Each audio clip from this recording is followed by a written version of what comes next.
Bom dia. Hoje nós vamos falar sobre as contas externas, né? As relações econômicas do Brasil com o exterior. Há várias rubricas são transações contábeis, que compõem esse conjunto que chamamos de contas externas ou de balanço de pagamentos, né? Vamos dar uma passada aqui em algumas rubricas mais centrais para a gente tentar entender um pouco a lógica do balanço de pagamentos, visto que há implicações muito importantes para a economia, né, o resultado das contas externas. Ela mostra um pouco o que é o país e mostra bastante a situação em que esse país está, né?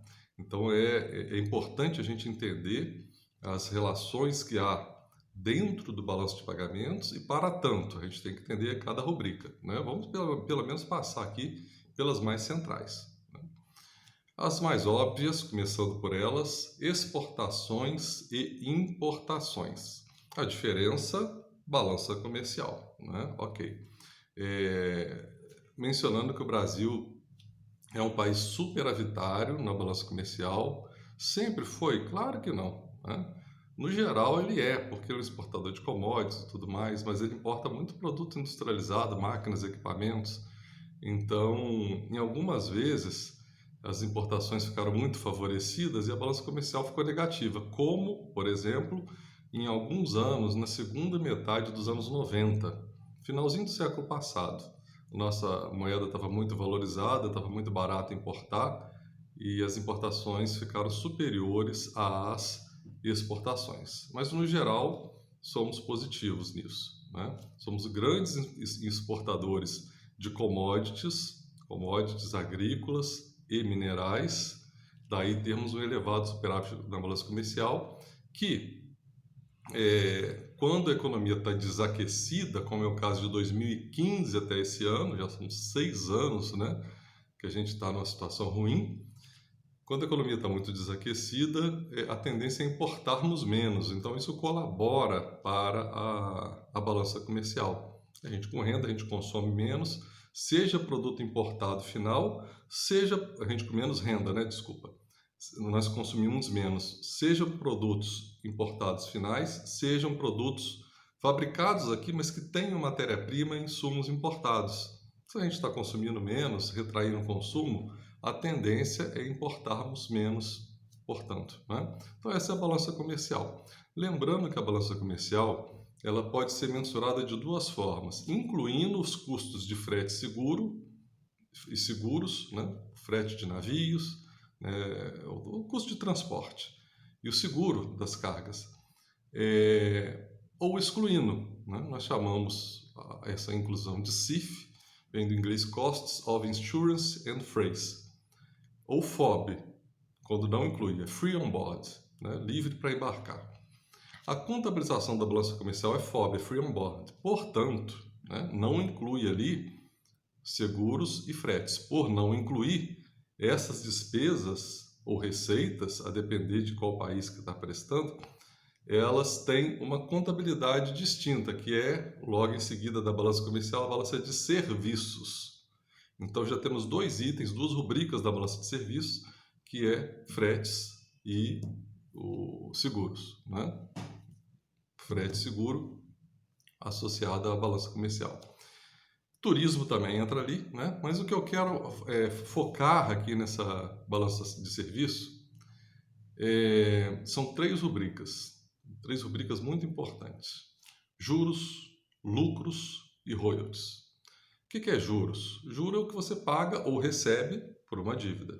Aqui, lembrando, enfatizando, as relações aqui são sempre do país com o exterior, tá? A dívida pode ser do Estado, pode ser privada, isso não importa. Importa se está saindo ou entrando dólares, né?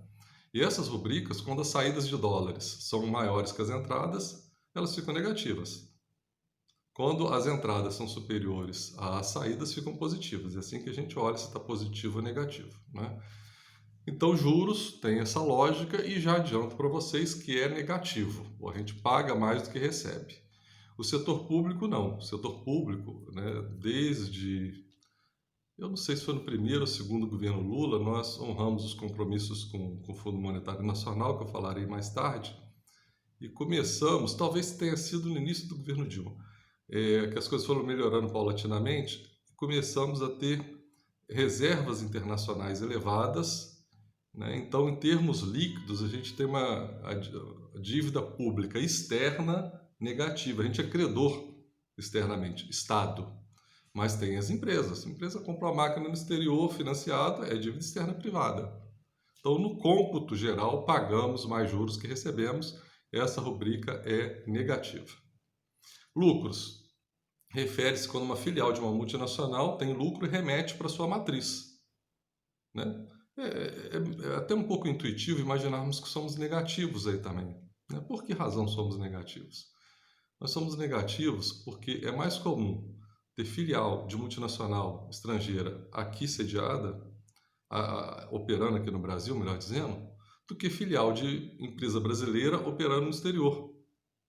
Né? Diante disso, nós remetemos mais lucros para o exterior do que trazemos lucros. É negativo também. Royalties diz respeito a você pagar pelo uso de uma tecnologia. Então, vou pagar por uma tecnologia que foi desenvolvida e patenteada em outro país. Pagar ou receber, caso eu tenha desenvolvido e patenteado. Por conclusão, também dá para saber intuitivamente que nós pagamos mais que recebemos, portanto, negativo. E essas três rubricas, a gente está falando da balança de serviços ainda, nós chamamos de renda líquida do exterior. E elas servem como um bom parâmetro para indicar o grau de desenvolvimento do país. Pense em Alemanha. Ela recebe mais lucros do que ela envia, é positivo. Tem a Siemens, né? A gente poderia falar a Volkswagen, BMW, várias empresas alemãs espalhadas pelo mundo. Né? Então ela recebe mais. Juros também, ela é credora internacional, recebe mais do que empresta. E a grande desenvolvedora de tecnologia, né? Ela recebe mais royalties do que paga. A RLE da Alemanha é positiva. Se você pegar a RLE de país subdesenvolvido, vai ser sempre negativo. Então, não deixa de ser um indicador, entre aspas, né, de subdesenvolvimento. A renda líquida do exterior, quando negativa. Né? Vejam bem, a balança de serviços é negativa, né, diferente da comercial. E é bem negativa. Aquelas outras rubricas que eu citei, fretes, seguros, turismo, tudo negativo. É claro que esse ano está atípico para turismo, não dá nem para concluir. Né? Possivelmente vai ficar uma coisa próxima de zero, embora que o primeiro trimestre por si só já deve ter saído tantos dólares que vai fazer com que fique negativo. Mas de março para cá, né, nem estrangeiro está vindo para cá, nem brasileiro está viajando para o exterior de forma, digamos assim, de grande monta. Né? Uma ou outra não tem problema, não faz tanta diferença contábil assim. Mas no geral essas rubricas são todas negativas. Né? Então, nós temos balança comercial positiva, balança de serviço negativa. Balança comercial positiva, serviço negativa.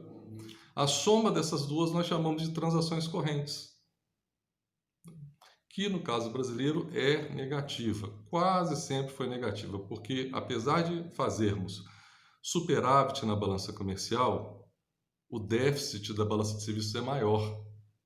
Então, normalmente ela é negativa, o que equivale a dizer macroeconomicamente que nós temos uma poupança negativa, porque se isso é negativo, a gente precisa, poupança externa negativa, de atrair capitais do exterior para bancar essa diferença. Vamos supor, deu menos 10 bi transações correntes. Vou ser mais específico ainda. Balança comercial dá 30, são hipóteses, não são números reais. Balança comercial dá 30, balança de serviços dá menos 40. Então, transações correntes dá menos 10. O que significa isso? Eu tenho que fechar essas contas externas. Então, o que falta, que nós vamos ver em seguida, que é a conta capital, que são os movimentos de capitais, precisa ter uma entrada líquida de 10 bilhões de dólares para essas contas externas fecharem. Então, a gente precisa de uma poupança externa. Né? Por isso que a nossa poupança externa é negativa. A gente precisa de dinheiro, a gente não exporta, a gente importa essa poupança. Né? Essa é uma das leituras do déficit de transações correntes. Não é a única, faremos mais em seguida. Agora a ideia é apresentar o todo das contas externas. E indo para para a conta capital, lá há, né, os empréstimos, os financiamentos, assim como os investimentos, assim como as amortizações. Quando eu pago juros de um empréstimo, lá na balança de serviços, faz parte até da RLE, Renda Líquida do Exterior. Mas quando eu pago o principal da dívida, eu estou amortizando a dívida, isso é via conta capital, né? Então nós temos lá, repetindo, empréstimos ou financiamentos, investimento, amortização. E eu quero falar especificamente do investimento, que ele se bifurca, ele se divide, né, em duas alternativas. Temos o investimento de caráter especulativo, que por razões diversas estava bem negativo até um mês atrás, e temos o investimento produtivo, aquele que vem para construir uma unidade produtiva ou adquirir uma unidade produtiva. Esse não é um capital de curto prazo, é um capital que vem e fica no país. Não é fácil, por exemplo, a Volkswagen ir embora de uma hora para outra. Não é fácil a Danone ir embora de uma hora para outra. É diferente do capital especulativo. Esse capital especulativo compra ações na bolsa, por exemplo, tá? Meio-dia, suponha que eu dei sorte, subiu 2%. Eu posso vender meio-dia e meio e sair. Ficou meia hora no país o capital. Estou dando um exemplo extremo. Pode ser até segundos, né? Mas na prática ele não tem esse compromisso produtivo e pode sair a qualquer momento. Tem a facilidade de sair a qualquer momento. Essa é a característica do investimento em carteira, investimento em portfólio, em portafólio, falando em português, né? Que é o capital volátil, capital especulativo, e difere do investimento direto, que ele investe em produzir alguma coisa, bens ou serviços, né? Quando ele vai construir uma unidade nova, nós chamamos que esse investimento de greenfield. Quando ele vai adquirir uma unidade nova, não é mais greenfield, mas ambos são investimentos diretos, né? Normalmente, o investimento direto ele é muito elogiado, porque significa um capital externo apostando no país ou, no caso do greenfield, aumentando a capacidade de produção de um país. E, de fato, isso procede, né? É um capital de longo prazo, que vai ficar aqui por anos, se não décadas, né? É um capital que visa a produção, né? Que está interessado realmente na uma política econômica adequada que permita o crescimento econômico do país, não é no ganho de curto prazo, de meses, semanas, dias ou horas, né? Então ele tem esse aspecto positivo. Só que a gente tem que lembrar que a entrada desse capital, ele traz um volume muito grande de dólares, e isso agrada muito, né, ao governo. Mas assim que ele começa a gerar lucro, né, haverá saídas de lucros por longos anos ou décadas.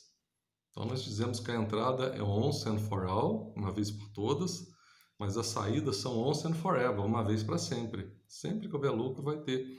A gente tem que tomar cuidado com isso, porque é uma entrada de capital boa, de boa qualidade, né, que está financiando o déficit em transações correntes, mas que também está aumentando o déficit em transações correntes no momento seguinte, visto que a remessa de lucros vai ser mais forte, fruto desses investimentos feitos agora, né? Então você está, na verdade, resolvendo e acentuando o problema. Então temos que tomar um pouco de cuidado com essa euforia com o investimento direto. Não é negá-lo, mas também não é considerá-lo uma panaceia, uma solução para todos os problemas.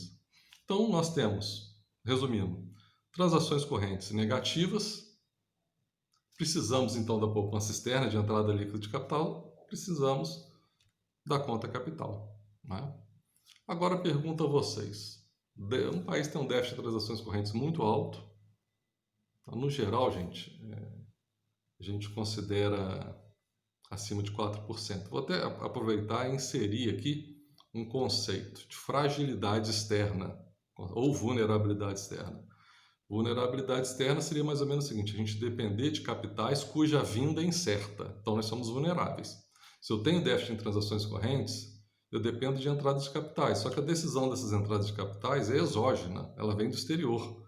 Então, eu dependo de entradas que são incertas. Essa é a ideia da vulnerabilidade externa. É como se eu tivesse despesas sem saber que eu vou ter receitas.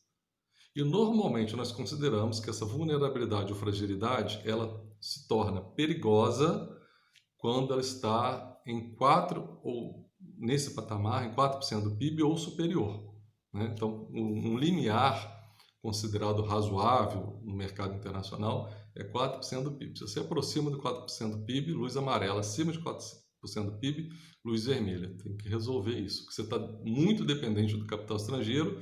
Se há uma crise internacional, nem precisa ser com um país dependente. Esse capital cessa, né? A entrada dele cessa, esse país está numa situação complicada. Ele fica sem recursos para o quê?